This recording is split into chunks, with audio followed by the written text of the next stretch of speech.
একটা গল্প শোনাচ্ছি। একদিন এক ব্যক্তি নিজের দ্বারে লিখে দিলেন, আজ আমি ভীষণ দুঃখী, আজ আমার সাথে কেউ দেখা করতে আসবেন না। কিছুক্ষণ পরে তার এক বন্ধু এলো, সে সেই লেখা পড়ল, তাও গিয়ে তার সাথে দেখা করল। সে বলল, আমি লেখাপড়া জানি না, কিন্তু আমার বন্ধুর মনের এই বেদনা, এটা আমাকে সবসময় ডাক দেয়। এরাই হলো আসল বন্ধু। কোনো কারণে আপনি যদি দুঃখ পান, কোনো সমস্যার সমাধান না বের করতে পারেন, এই সংসার থেকে আলাদা হয়ে যেতে চান, তাও এই বন্ধু আপনার সাথেই থাকবে। সমস্যার সমাধান না দিতে পারলেও আপনার সম্বল হয়ে অবশ্যই থাকবে। হয়তো আপনার দুঃখ কম করতে পারবে না, কিন্তু আশার আলো অবশ্যই দেখাবে। যখন আপনি সংসারের থেকে আলাদা হয়ে যান, তখনও আপনার সাথে যুক্ত থাকে আপনার এই বন্ধু, আসল বন্ধু। এবারে আমরা মানুষেরা বড়ই বিচিত্র। তারা সব সময় যে কোনো জিনিসের মাহাত্ম্য দুবার বুঝতে পারে। এক, তা পাওয়ার আগে। দুই, তা হারাবার পরে। এবারে ঠিক এরকমই আমাদের বন্ধুরাও হয়। যদি আজ আপনার বন্ধুরা আপনার সাথে থাকে, তাদের প্রতি কৃতজ্ঞ থাকুন, তাদের প্রসন্ন রাখুন, তাদের মাহাত্ম্য বুঝুন। কারণ একবার আপনি এদের হারালে, অনুতাপ করলেও আর এদের ফেরত পাবেন না। তাই ভালোবাসুন, বন্ধুত্ব বজায় রাখুন, আর আমার সাথে প্রসন্ন হয়ে বলুন, রাধা রাধা। আমাদের মধ্যে বহু মানুষ মাঝে মাঝে নিজেকে অকর্মণ্য মনে করি, ভেবে নিই যে এত চেষ্টা করার পরেও কিছুই পেলাম না, আর হয়তো পরেও কিছুই পাব না। আর সেই জন্য নিজের জীবনের সমস্ত বোঝা অন্য কারোর কাঁধে চাপিয়ে দিই, নিজের ওপরে বিশ্বাস হারিয়ে ফেলি। কেন বুঝতে পারেন না এই কথাটা? যে যতক্ষণ না পায়ে কোনো কাঁটা ফুটবে, ব্যক্তি কি করে বুঝতে পারবে যে এরপর থেকে নিচে তাকিয়ে চলতে হবে? সূর্যকে নিজে জ্বলতে হয় যাতে বাকিদের প্রকাশ দিতে পারে সে। রাতের অন্ধকারের সাথে লড়াই করার জন্য চন্দ্রিমাকে আকাশে একা উজ্জ্বল হতে হয়। নদী নিজের যাত্রা কি করে করে, নিজের পথ কি করে নির্মাণ করে? সে পাথরের সাথে লড়াই করে তা বানায়। যদি স্বয়ং আপনি নিজের সাহায্য করতে অক্ষম হন, তাহলে নিশ্চিতভাবে আপনার এই জীবন ব্যর্থ হয়ে যাবে। তাই মনে রাখবেন, এই সংসারে নিজের জীবনের ভার নিজের কাঁধেই বহন করতে হয়। অন্যের কাঁধের ওপর শুধুমাত্র পরলোক যাত্রা হয়। সেই জন্য এই সংসারে জীবিত সেই যে আত্মনির্ভর।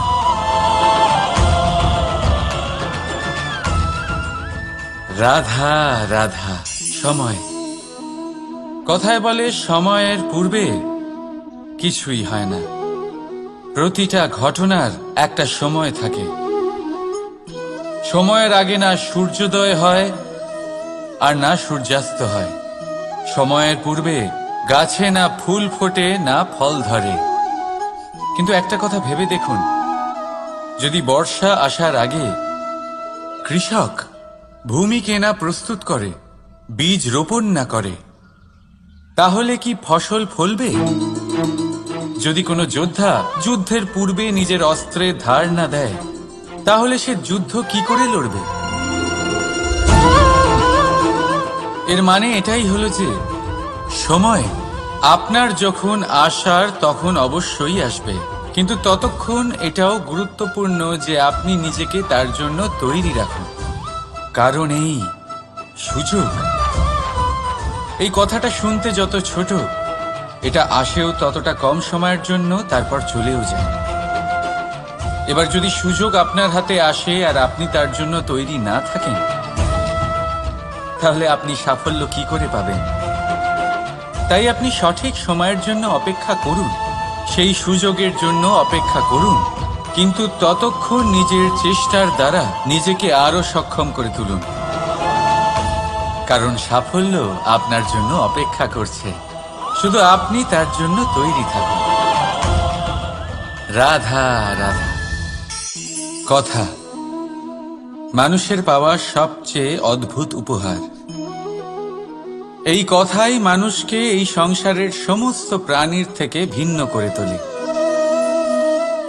সংসারের সবচেয়ে উপরে নিয়ে যায়। এই কথার কারণেই আমরা একে অপরের সাথে ভাব আদান প্রদান করি। আমি আমার মনের ভাবনা অন্য কাউকে ব্যক্ত করতে পারি, অন্য কেউ তাদের ভাবনা আমাকে ব্যক্ত করতে পারে। এই কথাই আমাদের সবচেয়ে বড় ঢাল। এবারে দেখুন, আপনি নিশ্চয়ই লক্ষ্য করেছেন, কারোর কথা মধুর হলে লোকে তাকে ভালোবাসে, তাকে নিজের বন্ধু বানায়। সেইভাবেই যদি কারোর কথা কঠোর হয়, তাহলে লোকে তাকে ঘৃণা করে, তাকে নিজের শত্রু মনে করে। এই কথাই ভাষা হয়ে আমাদের ইতিহাস রচনা করে। তবে আমরা কি সত্যি বাণীর বিষয়ে অতটাই ভাবি যতটা আমাদের ভাবা উচিত? ভেবে দেখুন, মানুষের কথা বলতে শিখতে কত সময় লাগে। কোনো বালক 1.5 বছর বয়সে কথা বলতে শেখে, কেউ 2 বছরে, কেউ 3। এবার দেখুন, মানুষ 1.5 বছর বয়সে কথা বলতে শিখে গেলেও তার কি বলা উচিত এটা সারা জীবনেও শিখতে পারে না। এর উপরে মনোনিবেশ করুন, এটা বোঝবার চেষ্টা করুন কি বলা উচিত। নিজের কথা শুদ্ধ করুন, নিজের কথা মধুর করুন, আর সেই মধুরতার সাথে আমার সঙ্গে বলুন, রাধা রাধা। এই লক্ষ্য আসলে কি? এই লক্ষ্য তাই যা আমরা পেতে চাই। এই সংসারে সুখী কে হয়? সুখী সেই যে তার লক্ষ্য পেয়ে গেছে। দুঃখী কে হয়? দুঃখী সেই যে তার লক্ষ্য এখনো পায়নি। এবারে প্রশ্ন এখন এটাই যে লক্ষ্য সবাই পেতে চায়, লক্ষ্য পাওয়ার জন্য সবাই প্রাণপণ চেষ্টাও করে, তাহলে সবাই তাদের লক্ষ্যে পৌঁছতে পারে না কেন? ঠিক আছে, কোথাও না কোথাও কিছু না কিছু কমতি থেকেই যায়, যাই বাধা থাক। আজকে আমি আপনাকে একটা উপায় বলবো এই লক্ষ্য পাওয়ার জন্য। একটা কাগজ নিন, তাতে একটা চিহ্ন বানান, সেটাই হবে আপনার লক্ষ্য। এবারে সেই লক্ষ্যে পৌঁছানোর একটা পথ বানান। এবারে এই যাত্রাকে ভিন্ন ভিন্ন ভাগে বিভাজন করে দিন। এবারে এটা হলো আপনার পরিকল্পনা। এবার এই পরিকল্পনা ক্রমানুসারে আপনি পালন করতে থাকুন, এটাই হবে আপনার চেষ্টা। এবার এইভাবে যদি আপনি চেষ্টা করতে থাকেন, যাই আপনার কল্পনা হোক না কেন, তা বাস্তব অবশ্যই হবে। তাহলে এই কল্পনাকে বাস্তবে রূপান্তরিত করুন। এইভাবেই নিজের পরিকল্পনা পালন করতে থাকুন।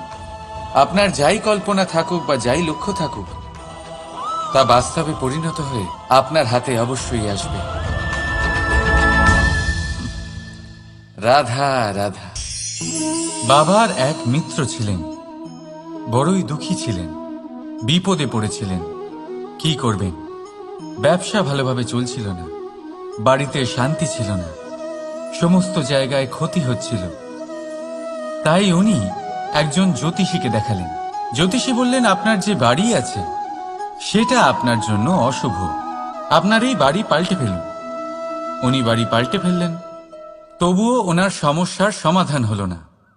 তারপর একজন জ্ঞানী ব্যক্তি ওনাকে বললেন যে আপনার জামা কাপড়ের যে রং, সেটা বিপদকে আমন্ত্রণ জানাচ্ছে, এই জামা কাপড়গুলিকে পাল্টে ফেলুন। উনি সেগুলো পাল্টে ফেললেন, তাও সমস্যার সমাধান হলো না। আবার একজন জ্ঞানী ব্যক্তি বললেন যে আপনার আশেপাশে যে মানুষজন রয়েছে, তারা এটা চায় না যে আপনি সফল হন, তারা আপনার ক্ষতি চায়, তাদের সাথে সমস্ত সম্পর্ক ভেঙে ফেলুন। তো উনি সম্পর্ক ভেঙে ফেললেন, কিন্তু তাতেও ওনার জীবনে কোনো পরিবর্তন এলো না।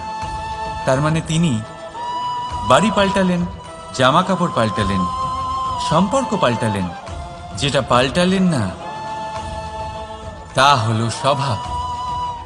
এই যে স্বভাব, এটা অত্যন্ত গুরুত্বপূর্ণ। এই স্বভাবই আপনার ব্যক্তিত্ব তৈরি করে।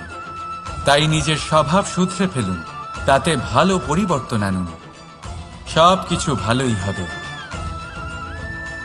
রাধা রাধা। ক্রোধ। লোকে বলে যে এই ক্রোধ পাপেরই মূল, কিন্তু সত্যি কি এই ক্রোধ পাপের মূল?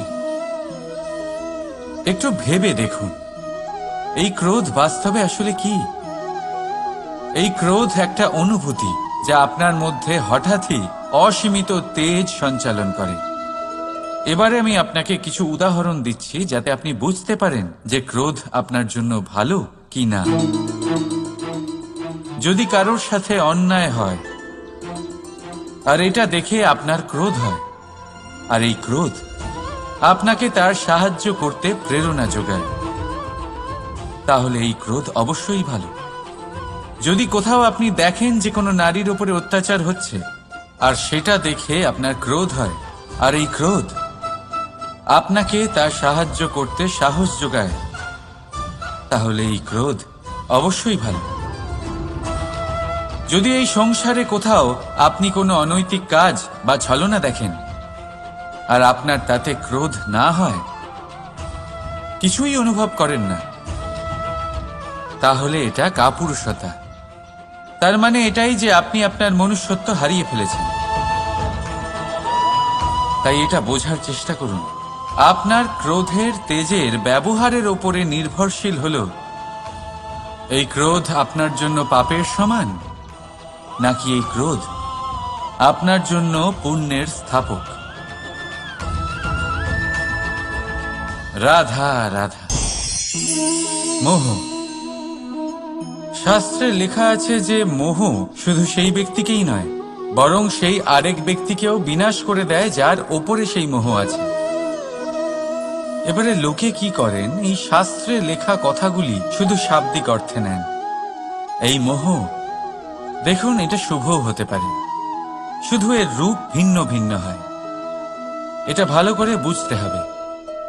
এবারে মোহ যদি কোনো বস্তুর উপরে থাকে তাহলে তা লালসা হয়ে যায়। মোহ কোনো বিশেষ ব্যক্তির উপরে হয়ে গেলে তা প্রেম নয়, আকর্ষণ হয়ে যায়। মোহ কোনো চাহিদার উপরে হয়ে গেলে তা বাসনা হয়ে যায়। মোহ বিজয়ের উপরে হয়ে গেলে তা কুণ্ঠা হয়ে যায়। মোহ নিজের সংস্কৃতির উপরে হলে আপনাকে সংস্কৃতির রক্ষক বানায়। যদি এই মোহ নিজের গুণের উপরে হয়, তাহলে সেই শিল্প দ্বারা আপনি এই সংসারে অদ্ভুত সব কাজ করতে পারবেন। এবারে এটা আপনার উপরে নির্ভরশীল যে এই মোহকে আপনি সৃজনের আধার বানাতে চাইবেন নাকি বিনাশের অস্ত্র বানাতে চাইবেন। ভেবে দেখুন, সিদ্ধান্ত আপনার। রাধা রাধা। অভিমান, আত্মসম্মান, অহংকার, দেখতে গেলে এই তিনটি শব্দ ভিন্ন ভিন্ন, কিন্তু এর মূল আধার একই, আত্মসম্মান।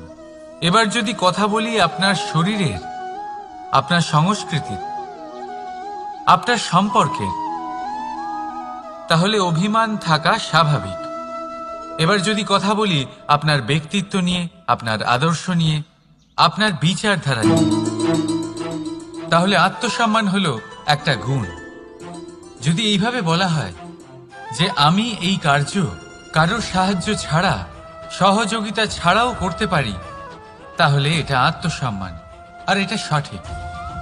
যদি এভাবে বলা হয় যে আমি এই কার্য কারোর সাহায্য ছাড়াই বা কারোর সহযোগিতা ছাড়াই করে ফেলেছি, তাহলে এটা অভিমান, এটাও সঠিক। কিন্তু এই কার্য শুধুমাত্র আমিই করতে পারি আর কেউ নয়, এটা অহংকার। তাহলে এই শব্দ এবং তার অর্থ বোঝার চেষ্টা করুন। জীবন ধারণের এক নতুন পথ খুঁজে পাবেন। রাধা রাধা। সংসারে প্রত্যেক ব্যক্তি কোনো না কোনো রূপে ঈশ্বরকে মানে। কেউ মূর্তি রূপে, তো কেউ তত্ত্ব রূপে, কেউ ভাবনা রূপে, আবার কেউ স্বভাব রূপে। কেউ নিজের মধ্যে পরমাত্মা খোঁজে, আবার কেউ অন্যের মধ্যে।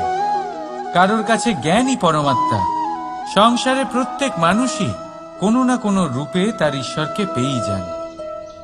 কিন্তু একটা কথা বলবো, ঈশ্বর প্রথমেই নিজের একটা স্বরূপ পৃথিবীতে আপনার কাছে পাঠিয়ে দিয়েছেন।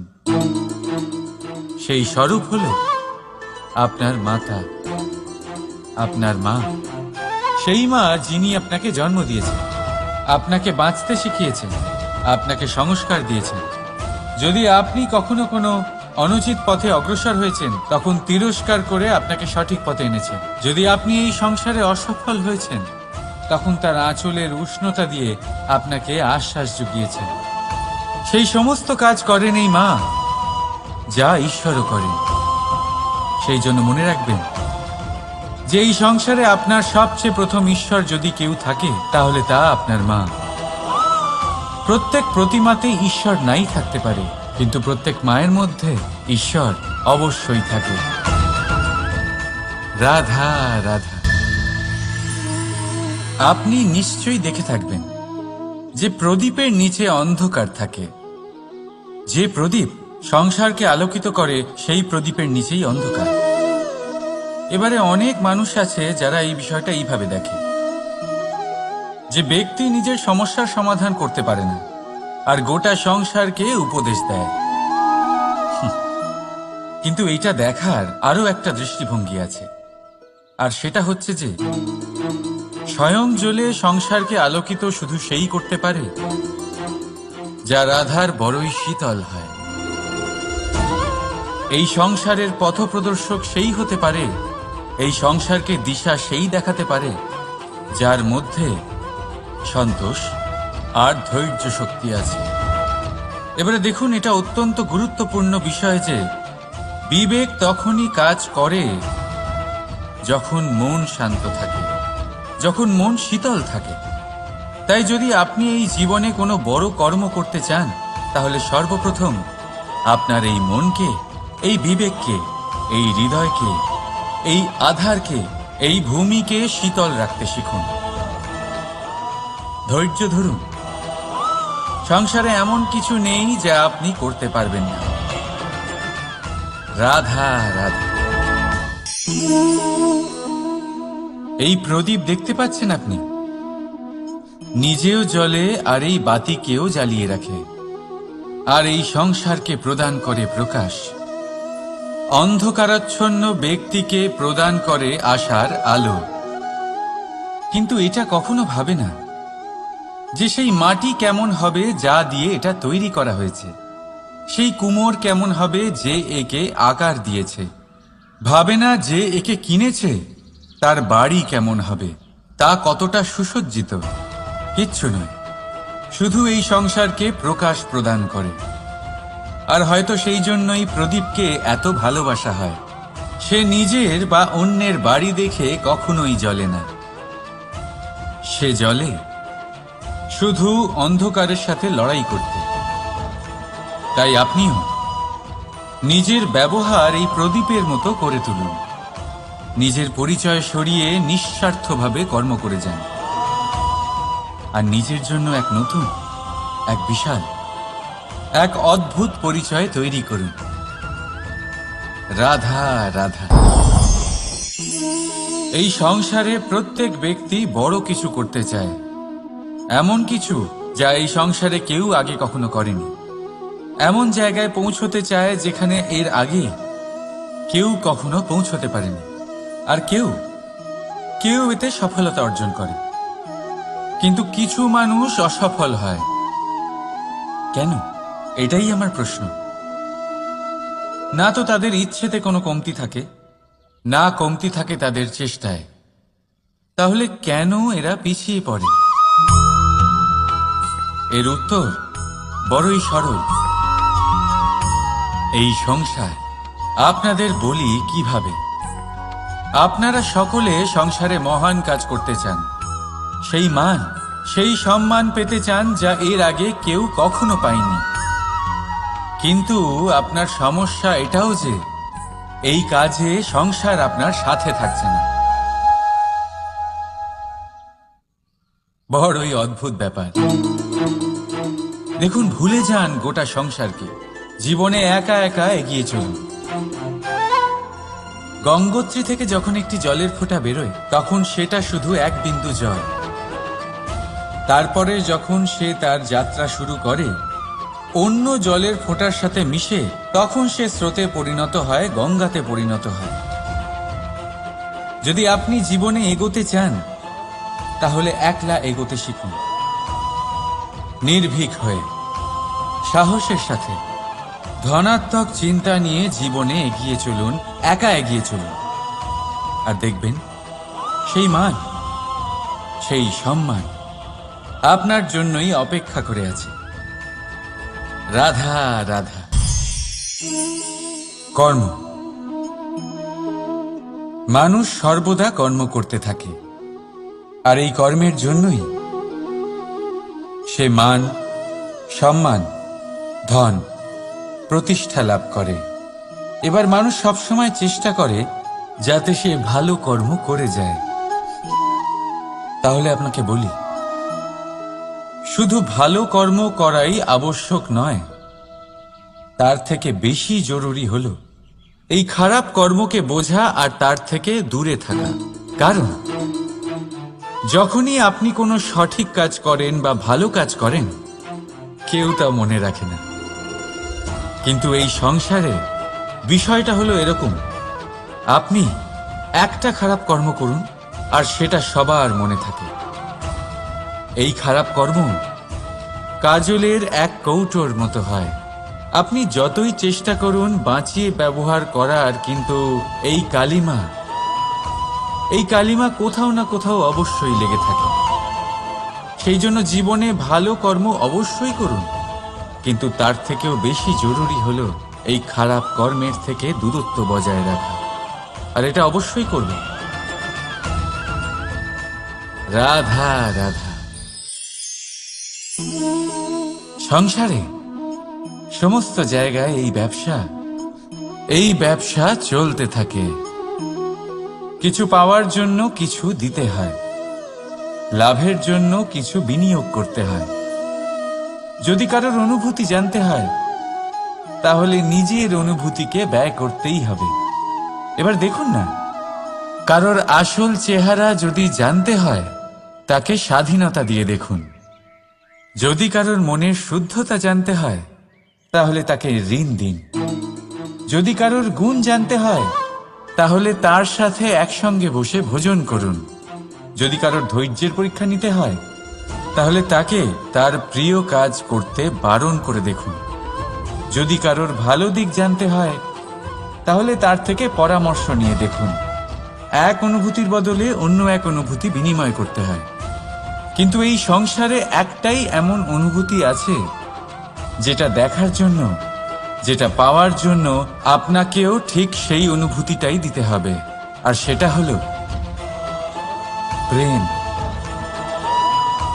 যদি কারোর ভালোবাসা দেখতে হয়, তাহলে তাকে নিঃস্বার্থ ভালোবাসা দিন। যদি কারোর থেকে ভালোবাসা পেতে চান, তাহলে তাকে নিঃস্বার্থ পরিশুদ্ধ ভালোবাসা দিন। রাধা রাধা। কথায় আছে, সময়ের পূর্বে আর ভাগ্যের বেশি কেউ কিছুই পায় না। এবার এর মানে কি এটাই যে আপনি শুধুমাত্র সময়ের অপেক্ষা করবেন, সবকিছু নিজের ভাগ্যের ওপর আর কপালের ওপরে ছেড়ে দেবেন, নিজে কিছুই করবেন না? যদি আপনি এরকম করেন, তাহলে আপনি একটা বস্তু অবশ্যই পাবেন: নিরাশা, অসফলতা। এবারে আপনি বলবেন, যদি সবকিছুই ভাগ্য আর সময়ের ওপরে নির্ভরশীল হয়, তাহলে আমরা কি বা করতে পারি? করতে পারেন চেষ্টা, পরিশ্রম। এই চেষ্টাই আপনার জীবনে সেই সময়কে আপনার কাছে টেনে নিয়ে আসে, সেই সময়ে যার অপেক্ষা আপনি করছেন। আর এই ভাগ্য তার সামনেই নত হয় যে সর্বদা পরিশ্রম করতে থাকে।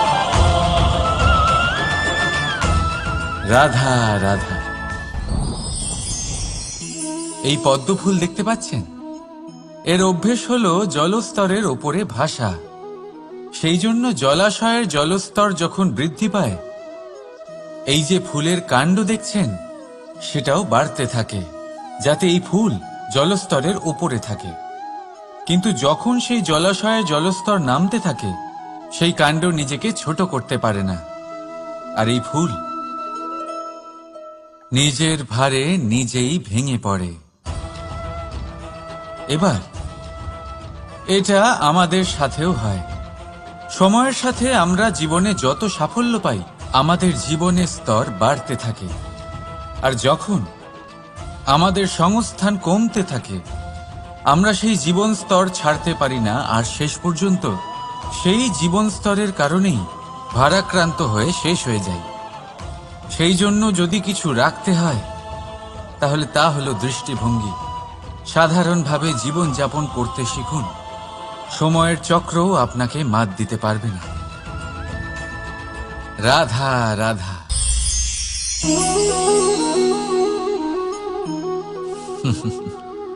সময়, এই সময় না কোনো ব্যক্তি, না জীব, না বস্তু, তাও সময় জীবিত থাকে।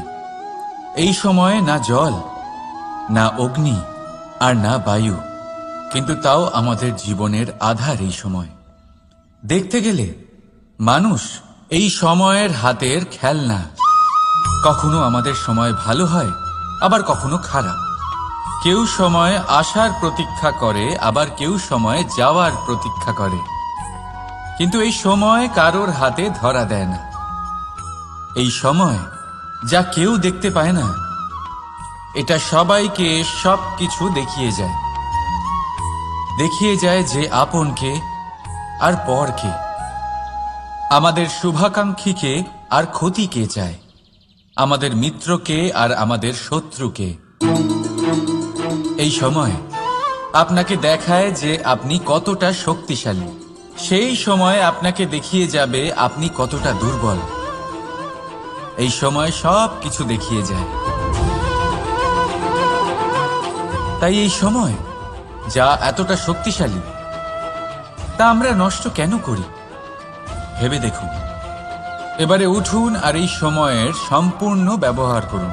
এই সময়ের সদ্ব্যবহার করুন, কারণ এই সময়কে ব্যবহার করাটাই আপনার হাতে রয়েছে, আর কিচ্ছু না। আর এই সময় একবার বয়ে গেলে, তখন যাই করুন না কেন, কখনো ফেরত আসবে না। সময়ের সদ্ব্যবহার করুন আর সবার মধ্যে আনন্দ ছড়ান। আর আসুন আমার সাথে ভালোবেসে বলুন, রাধা রাধা।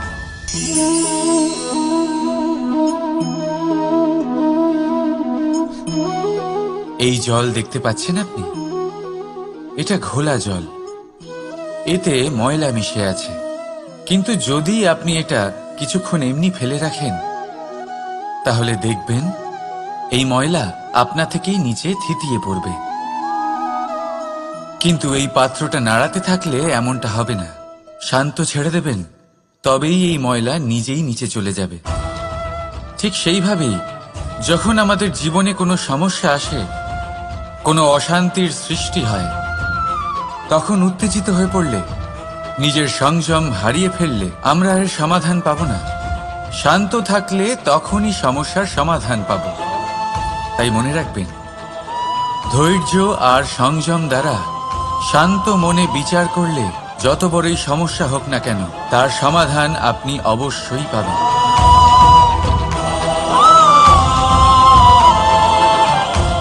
কারণ অশান্তির সমাধান শুধুমাত্র শান্তি। রাধা রাধা। প্রজাপতি আকাশে উড়ে বেড়ায়, সে সুন্দর ফুলের রস আস্বাদন করে, উন্মুক্ত উড়ে বেড়ায়, কিন্তু তারও বিপদ কম কিছু নেই। যেমন হলো পতঙ্গ, জন্তু এই প্রজাপতিকে নিজের আহার করে নেয়। তাকে এদের থেকে সাবধানে থাকতে হয়। সত্য হলো এটাই যে এই প্রজাপতি ততদিনই সুরক্ষিত থাকে যতদিন এদের পাখনা বৃদ্ধি পায় না। যখন এরা এদের খোলসের মধ্যে থাকে, যখন না কারো দৃষ্টি এদের ওপর পড়ে আর না কোনো শত্রু এদের আঘাত করতে পারে, কিন্তু তখন তারা বন্ধ থাকে, অবিচল নিশ্চল থাকে। এই সুন্দর সংসার দেখার জন্য, এই সুন্দর আকাশ পাওয়ার জন্য তাকে তার সুরক্ষা ক্ষেত্র থেকে বাইরে বেরিয়ে আসতেই হয়। আর এটাই জীবনের নিয়ম। মানুষের সাথেও ঠিক এরকমই হয়। যদি মানুষ বিশ্রাম আর সুরক্ষা এদের বন্ধন থেকে না বেরোয়, তাহলে সে জীবিত অবশ্যই থাকবে, কিন্তু জীবন ধারণ করতে পারবে না। কারণ যদি জীবনে বড় কিছু করতে হয়, বড় কোনো কিছু পেতে হয়, সাফল্যের শিখর অবধি পৌঁছতে হয়, তাহলে সর্বপ্রথম আপনাকে নিজের সুরক্ষা ক্ষেত্র থেকে বেরিয়ে আসতেই হবে। এই আরামকে ত্যাগ করতেই হবে। তবেই আপনি সফল হতে পারবেন, তবেই আপনি এই প্রজাপতির মতো আকাশে উড়ে বেড়াতে পারবেন। রাধা রাধা। কখনো ভেবে দেখেছেন আমরা জিহ্বার সাথে সাথে কান কেন পেয়েছি? এবার আপনি বলবেন এ তো সহজ কথা, যাতে আমরা কথা বলার সাথে সাথে শুনতেও শিখি। এবারের আরো একটা গুরুত্ব আছে। আগে আমাকে বলুন, নিজের প্রশংসা শুনতে কার না ভালো লাগে? সবারই ভালো লাগে। এটাই হলো মূল কথা। যদি এই কান দিয়ে আপনি নিজের প্রশংসা শুনতে চান, তাহলে সর্বপ্রথম এই জিহ্বা দিয়ে অন্যের প্রশংসা করতে শিখুন। এবার প্রশংসার বিষয় একটা অত্যন্ত গুরুত্বপূর্ণ কথা আপনাদের বলি। কখনো যদি কারোর প্রশংসা আপনি করেন, তাহলে সবার আগে সেই ব্যক্তির উৎসাহ বেড়ে যায়। আর তারপর নিজে যদি ভেবে দেখেন, তাহলে নিজের মনেও সন্তুষ্টি আর প্রশান্তি চলে আসে। আর একবার যদি এই মন প্রশান্তিতে ভরে যায়, তারপরে কেউ প্রশংসা করুক বা না করুক, কিচ্ছু যায় আসে না। সেই জন্য সবসময় অন্যের সম্মান করবেন, স্নেহ করবেন, প্রশংসা করবেন, সুখ ভাগ করে নেবেন।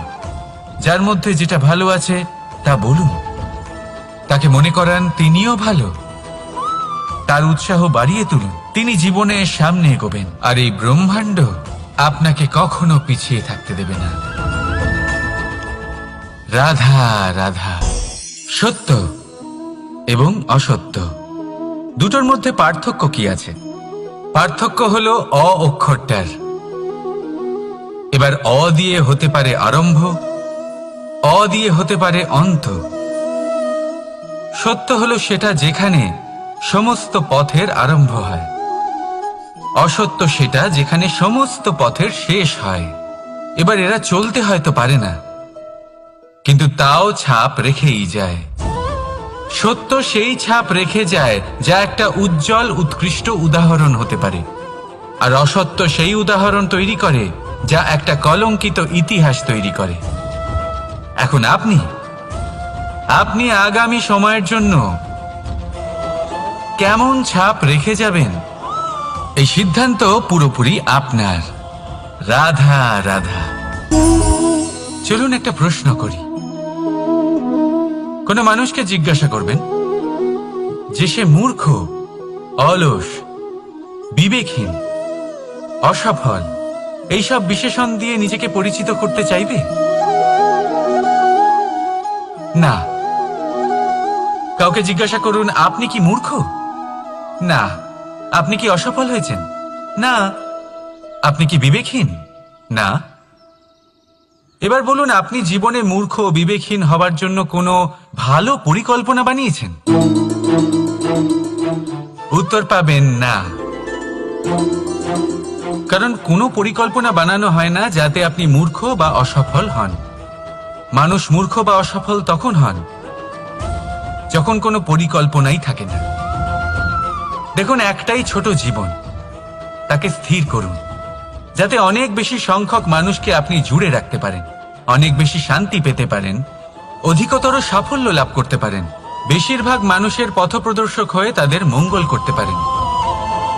অসফল হয়ে বাড়িতে বসে থাকার চেয়ে ভালো হলো যে আপনি একটা পরিকল্পনা করে অসফল হন, কারণ তখন আপনার কাছে আরো একটা বিকল্প থাকবে, একটা নতুন পরিকল্পনা বানানোর, তাকে সার্থক করার। কারণ এমন কোনো পরিকল্পনা তো অবশ্যই থাকবে যা আপনাকে আপনার লক্ষ্যে পৌঁছে দেবে, তাই তো? রাধা রাধা। সূর্য কারোর জন্য হলেন শক্তিদাতা ঈশ্বর, আবার কোনো প্যাঁচার জন্য হলো চোখ বন্ধ করে দেওয়ার মতো তীব্র আলো। নদী কারোর জন্য হলো তৃষ্ণা মেটানোর স্রোত, আবার কারোর জন্য বন্যারূপী বিনাশকারী আশঙ্কা। সাগর কারোর জন্য হলো নোনা জলের ভাণ্ডার, আবার কারোর জন্য অগন্তি প্রাণী জগতের সম্ভার। প্রশ্ন হলো, প্রত্যেক ব্যক্তির জন্য প্রত্যেক অনুভূতি বা বস্তুর সারমর্ম আলাদা কেন হয়ে থাকে? যা কারোর জন্য হলো বিষ, তা অন্য কারোর জন্য অমৃত কেন? যা কারোর জন্য অমৃত, তা অন্যের জন্য বিষ কেন? উত্তর বড়ই সোজা। আমরা বস্তু বা অনুভূতিগুলিকে সেভাবে দেখি না যেরকম তা হয়ে থাকে। আমরা বস্তু বা অনুভূতিকে সেভাবে দেখি যেরকম আমরা হয়ে থাকি। এবার এর উপায় কি হতে পারে? নিজেকে পরিশুদ্ধ করুন, সব কিছুই শুদ্ধ হবে। রাধা রাধা। প্রেম, ঘৃণা, এই দুই হলো একই শব্দ। কিভাবে? দেখুন না, দুটোতেই আড়াই অক্ষর রয়েছে। দুটোই হলো সেই অনুভূতি যা আমাদের মনের সাথে জড়িত, আর এই দুই অনুভূতির সাথেই জড়িত মানুষ আমাদের জন্য গুরুত্বপূর্ণ। পার্থক্য শুধু এটাই যে প্রেম পায় সম্মান আর ঘৃণাকে করা হয় অবজ্ঞা। এরকম কেন? কারণ প্রেম হলো সেই অনুভূতি যেখানে মানুষ সব কিছু দিয়ে দিতে চায়, সব কিছু লুটিয়ে দিতে চায়। সেখানে ঘৃণা হলো এমন অনুভূতি যেখানে মানুষ সবকিছু কেড়ে নিতে চায়, সবকিছু জিতে নিতে চায়। তাও প্রেমের অনুভূতি কখনো আপনাকে হারতে দেয় না, আর ঘৃণার অনুভূতি কখনো আপনাকে জিততে দেয় না। এবার কি করবেন আপনি? একটাই জীবন, ঘৃণার সাথে বাঁচবেন নাকি প্রেমের সাথে? আমি তো প্রেমকেই চয়ন করব। রাধা রাধা।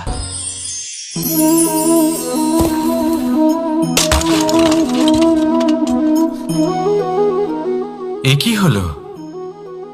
আমি আঘাত পেতেই এটা হাত থেকে পড়ে গেল কেন? ভেঙে গেল কেন? এবার আপনি বলবেন, এরকমই তো হয়ে থাকে এই জীবনে, এই সংসারে। আঘাত লাগার পরে আমাদের হাতে যা থাকে তা পড়ে যায়, যা তৈরি হয় তা ভেঙেও যায়। কিন্তু এটা কি সত্যি? আপনাকে একটা কথা বলে রাখি, আঘাত পেয়ে পড়ে যাবার পরে সংসারের যে কোনো বস্তুই হাত থেকে পড়ে যাক না কেন, সাফল্য অবশ্যই আসে। যতই খারাপভাবে আপনি পড়ে যান, আপনি আঘাত পান, ভবিষ্যৎ অবশ্যই ভালো হবে। কারণ এই আঘাত, অসফলতা, এই অসুবিধা, এগুলো আমাদের এমনভাবে পরিশুদ্ধ করে যেমন আগুন সোনাকে করে থাকে। সেই জন্য জীবনে শুধু সামনে এগোতে থাকুন, দৃঢ়তার সাথে এগোতে থাকুন, আর কখনো আঘাত পেয়ে পড়ে যেতে ভয় পাবেন না। কারণ এটা আসন্ন সাফল্যের সংকেত। আর সাফল্য তখনই আসবে যখন আপনি পড়ে যাবেন, যখন আপনি আবার উঠে দাঁড়াবেন এবং আপনি আবার জীবনে সামনে এগোতে থাকবেন। রাধা রাধা।